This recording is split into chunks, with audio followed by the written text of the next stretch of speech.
এই দেশে কি সবাই মানুষ মনে হয় আপনাদের? মানুষের মতো দেখতে অনেক মানুষ আছে, তাই বলে কি সবাই মানুষ? অনেক মানুষ এখনো পশুর মতো জীবন যাপন করছে, এখনো অসুরের মতো জীবন যাপন করছে। কেন? কলকাতার আরজি করের ঘটনাটা মনে করুন না।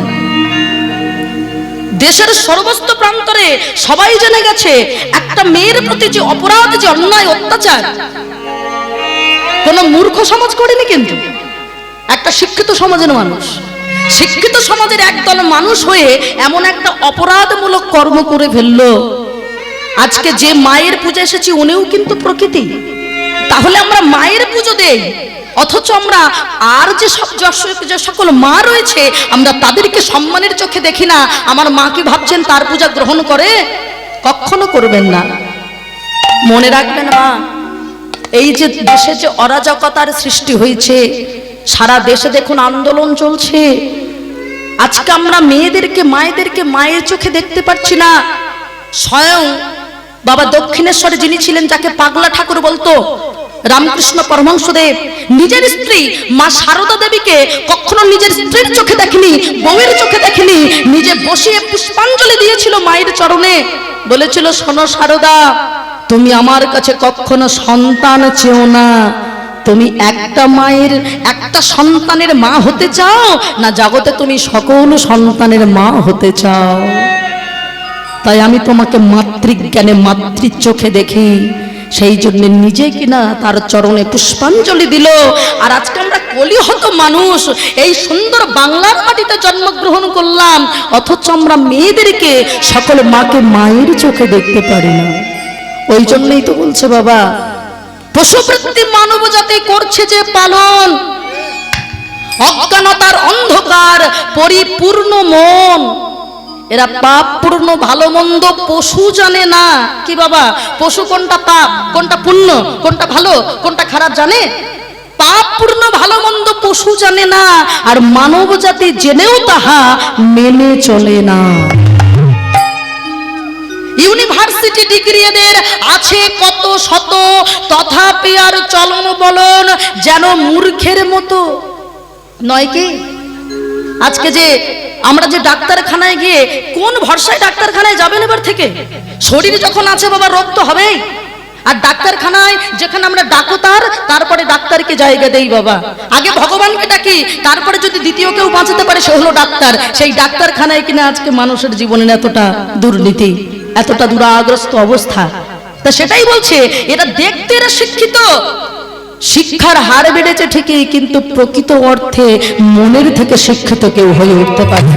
তাই সেটাই বলছে, ইউনিভার্সিটি ডিগ্রি এদের আছে কত শত, তথাপি আর চলন বলন যেন মূর্খের মতো।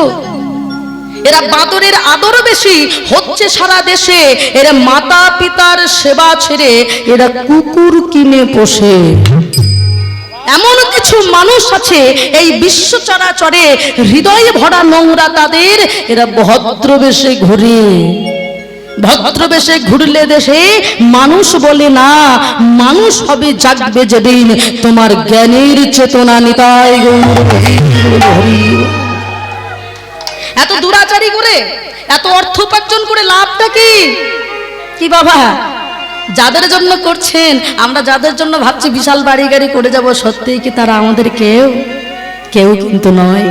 আমার মায়ের কথাটা ভাবলে 2 সেকেন্ডে তোমার মৃত্যু হতে পারে। তাই তুমি কারোর কথা নয়, নিজের কর্মটাকে নিয়ে ভাবো।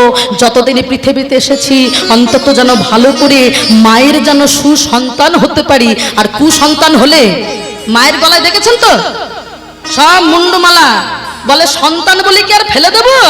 যারা দুষ্ট সন্তান তাদের কেটে মাটিতে ছুঁড়ে ফেলবো না, গলায় ঝুলিয়ে রাখবো। হ্যাঁ, যারা দুষ্ট সন্তান গলায় ঝুলিয়ে রাখবো, আর যারা আমার সুসন্তান তাদের আমি আশীর্বাদ করবো। হরিনাম নিয়ে আসলো, যে হরিনামে কত আনন্দ ভাবুন তো বাবা। আর অন্য কিছুতে এত আনন্দ আছে? আপনি অর্কেস্ট্রার দেন, ফাংশন দেন, তাতে শুধু একটুখানি কিছুক্ষণ হাতে তালি দিয়ে বাড়ি চলে গেলেন। কিন্তু হরিনামে এতটাই আনন্দ যে হরিনামে আপনি কখনো কাঁদবেন, কখন হাসবেন নিজেই জানেন না বাবা। এ যে কি অমৃত বস্তু, এ কখনো খারাপ হয় না। যে কীর্তনই করুক না কেন বাবা, কখনো কীর্তন খারাপ হতে পারে না, কারণ এই হলো ভগবানের অমূল্য রত্ন। সে তো আর আসরে দাঁড়িয়ে আন কথা বলে না বাবা, ভগবানের নাম। তো সেই ভগবানের নাম এই হরিনাম যিনি আমাদের দ্বারে পৌঁছে দিলেন, তিনি যদি আজকে আমাদের ছেড়ে চলে যায়, ও বাবা কষ্ট হবে না? তা আজকে নদিয়ার ভক্তগণ, আপনাদের মতো ভক্তগণ আজকে কাঁদছে। কারা কাঁদছে গো? কাঁদিছে না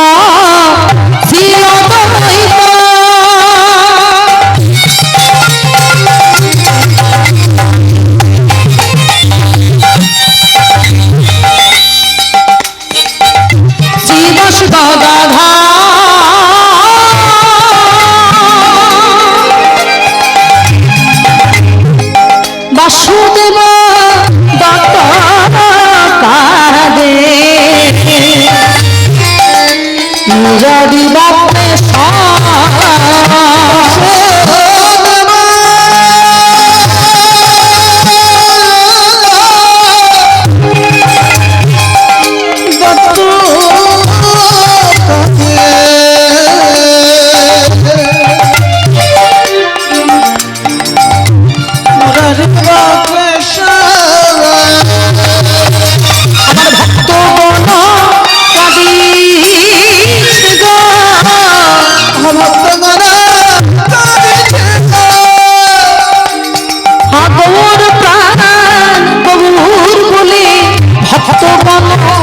কাঁদিছে গো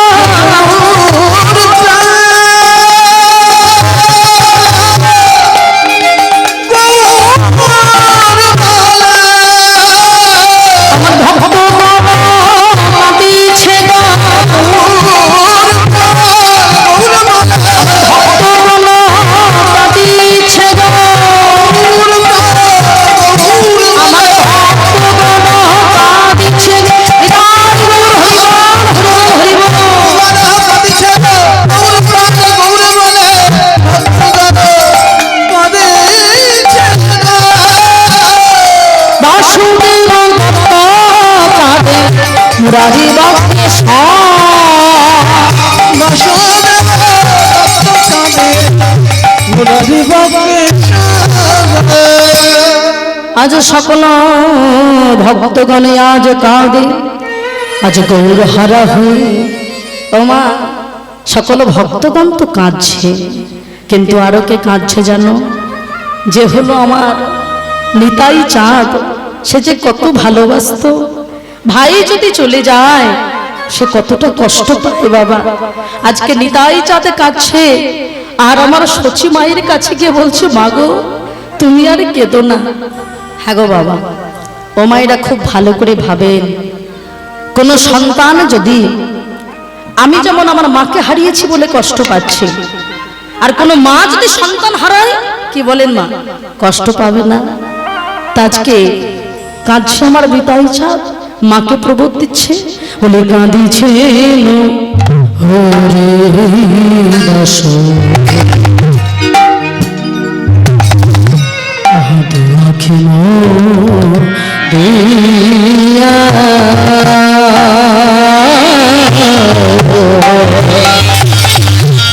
কাঁদিছেন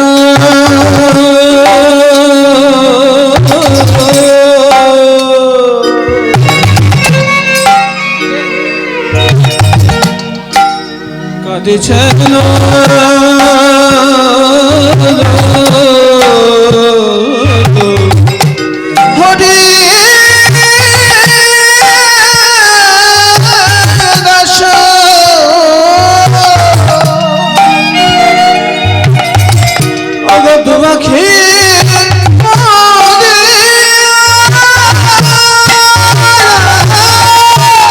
নিত্যানন্দ কাঁদে, সচির মুখ নিরখিয়া মুখ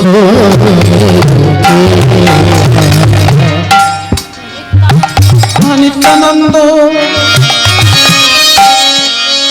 কাঁদছিল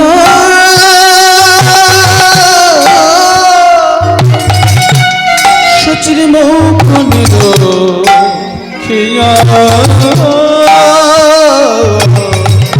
সচির মুখ নিরখিয়া আমার নিতাই চাঁদ কাঁদিছে, নিতাই চাঁদ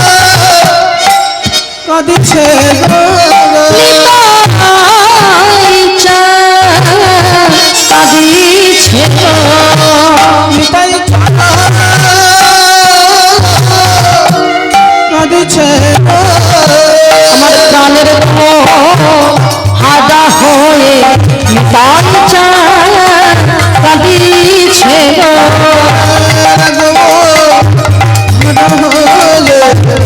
নিতাই কাঁদিছে গো নিত্যানন্দ কাঁদে সচর মুখনি রুকিয়া মুখনি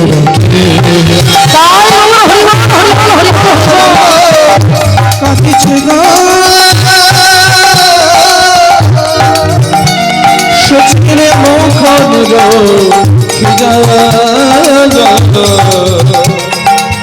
সচিরে মুখ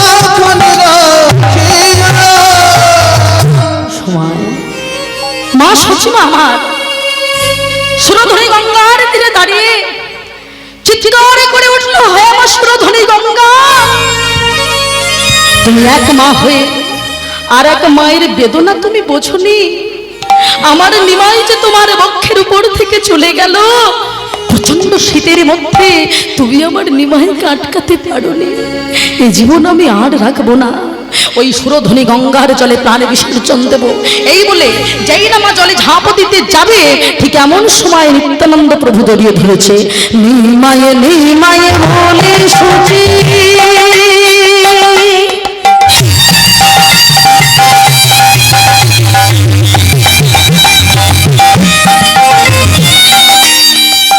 গঙ্গা ঝাঁপ দিতে গেলা,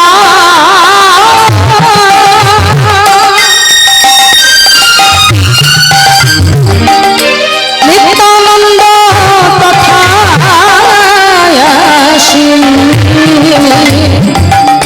মায়ের ধরিলা বলে সচে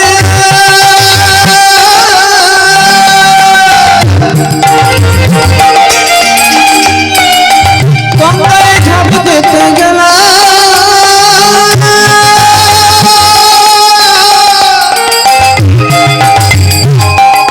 নিত্যানন্দ কথা আসে আমার মায়ের ধরিলা। আমি কি তোমার ছেলে নই ছেলে বলো, আমি কি তোমার ছেলে নই আমি কি তোমার ছেলে তোমার মাই আছে নিতাই আছে, আমি কি তোমার ছেলে নই মা।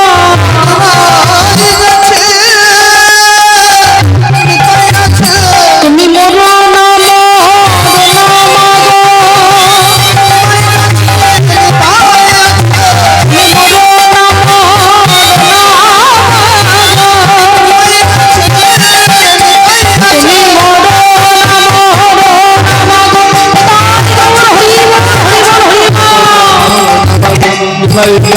তাই আছে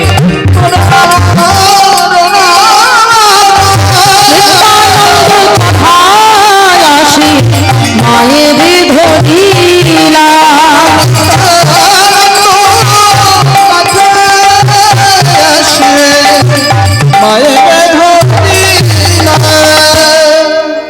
আজকে পরবর্তীতে বাবা এসেও ছিল। নিমাই যখন সন্ন্যাস নেওয়ার জন্য চলে গেল কেশব ভারতের কাছে, সন্ন্যাস নিয়ে আবার তিনি ফিরে এসেছিলেন বাবা। দীক্ষা নেওয়ার পরে যখন ফিরে আসলেন শান্তিপুর মাঝে অদ্বৈত আচার্য প্রভুর গৃহে, এই ঘটনা আপনারা অনেকেই জানেন। আবার তিনি শ্রীকৃষ্ণ চৈতন্য মহাপ্রভু নাম নিয়ে তিনি চলে গেলেন। তাই আজকে শ্রীনন্দের নন্দন হরি ব্রজলীলা সাঙ্গ করি তারা করে আইলেন মথুরাপুরী, কংস ধ্বংস করি ছলে দেবকীর পাষাণ মুক্ত কইলে আসিয়া বসিল প্রভাসে পরম কৃষ্ণ সচ্চিদানন্দ বিগ্রহ অনাদি গোবিন্দ সর্বকারণে কারণ শ্রীকৃষ্ণের যতে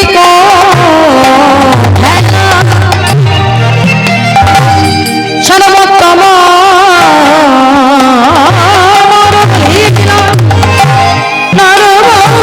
তাহার স্বরূপ বেশ বেল কর নবকৈশর নটবা নর লীলা হয় মানবে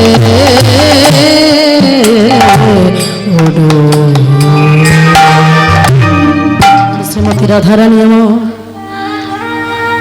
আজকে ললিতা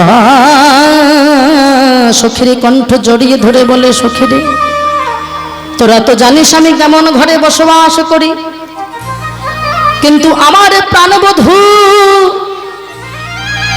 আজ আসি আসি বলে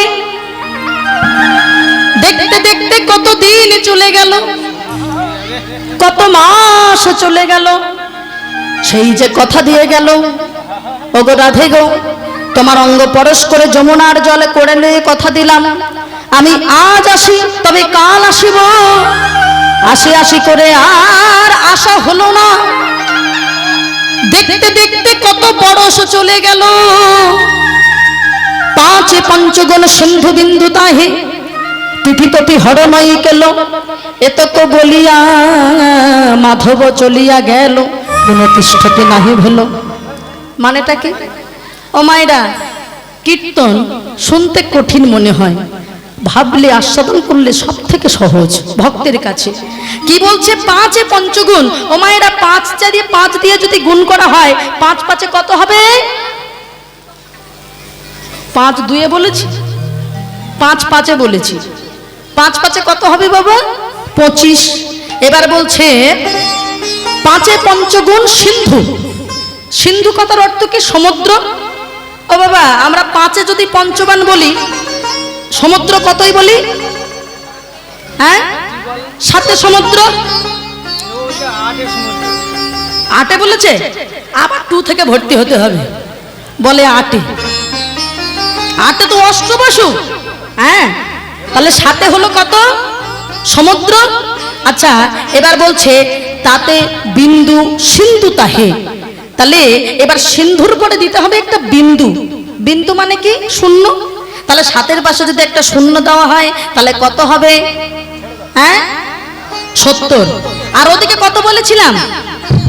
5 5 25। এই 70 আর 25 কত হলো? 95। 70 আর 25 95। আচ্ছা, এইবার বলছে তাহলে 15 দিনে হয় আমাদের এক পক্ষ, কি বাবা? তাই তো, আমাদের তো মাসে 2টি করে পক্ষ, তাহলে এক পক্ষ যদি বাদ দেওয়া হয় 95 থেকে কত থাকে বাবা? 95 থেকে বলে এক পক্ষ বাদ দিলে নাকি 90 থাকে। ও মায়েরা, কত থাকে? 80। দেখুন রাধারানীর আক্ষেপের কথাটা এবার বুঝুন। 80 বলে কালা গেল মধুপুরে, সেকালের আর কত বাকি আসে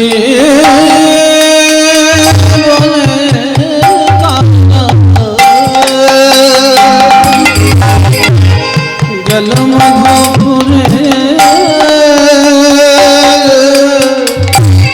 সেকালের আর কতবার যৌবন সায়রে ললিতা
আমার কালার কালো কি ফুরায় না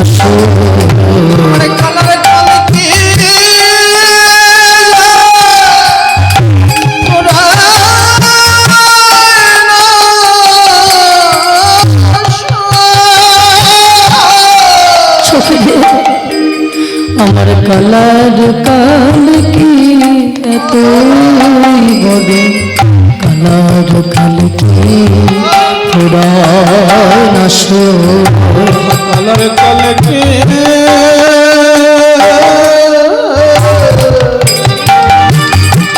এত বড়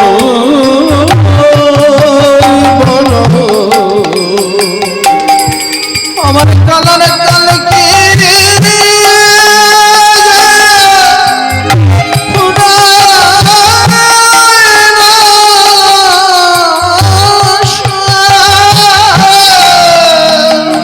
আমার কালার কাল কি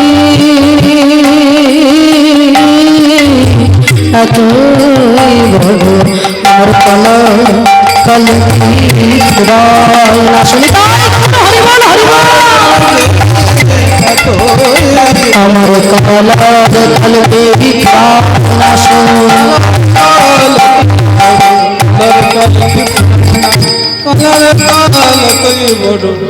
কালার কালকে ফুরায় না